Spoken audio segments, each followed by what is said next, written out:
lost again. That's for 10th time. Oh, hi there. Cast your mind back to the 90s and you'll probably be thinking of old games consoles and, you know, dancing clothing and things like that. Well, keep with that idea on games consoles. Did you know that Alan Sugar released a games console? Nope. Well, he certainly did. And this is it, the Amstrad GX4000. We're going to be taking a look in this bad boy. So get ready, here we go. The GX4000 was released in Europe only in 1990 at a cost of $99.99, when a Sega Mega Drive cost £189 at that time. It shared hardware architecture with Amstrad's aging CPC plus 8-bit computer line, which was released concurrently. This allowed the system to be compatible with the majority of CPC plus cartridges.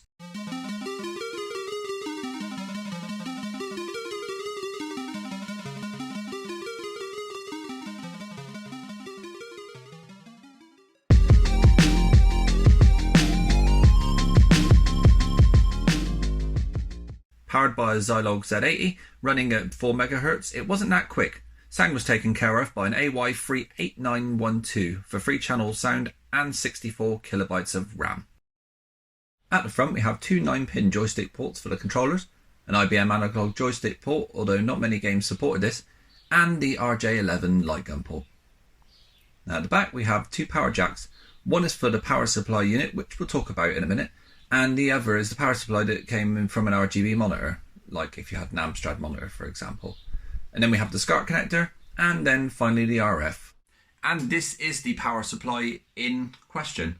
It's an 11 volt 500 milliamp power supply, and yeah, it can frazzle your console.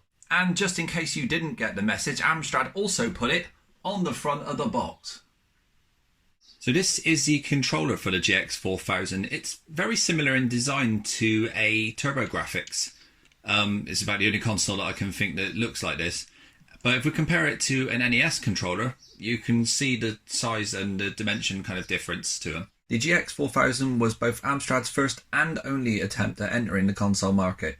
Although offering enhanced graphic capabilities, it failed to gain popularity in the market and was quickly discontinued, selling 15,000 units in total. Part of its failure was the fact that the 8-bit market was pretty much dead by this point in time, when there were 16-bit computers that had been on the market for a good few years, like the Commodore Amiga, which were far superior in graphics and sound. In all, just 27 games were produced and distributed for the GX4000. The majority of games were made by UK and French-based companies such as Ocean, Titus and Lorcels. Notable games were the pack-in game Burning Rubber, as well as Robocop 2, Pang, Plotting, Navy Seals and Switchblade. Many more games were initially announced, such as Toki, Kickoff 2 and Outrun, but later cancelled when the system failed to sell, by which point you could pick one up brand new for around £15 as retailers tried to clear the remaining units. This last attempt of bringing a product to market killed Amstrad's gaming subsidiary permanently. After that, they just made very cheap TVs, radios and other household electronics. Thanks very much for watching my video, and of course if you like my stuff, feel free to subscribe and also look up on Instagram. I'm on there as well with exactly the same name as I am here on YouTube. And that's it for today, so thank you very much, take care and bye. Now Captain, it appears to have dual control pedals, plus it's powered by ROM cartridge.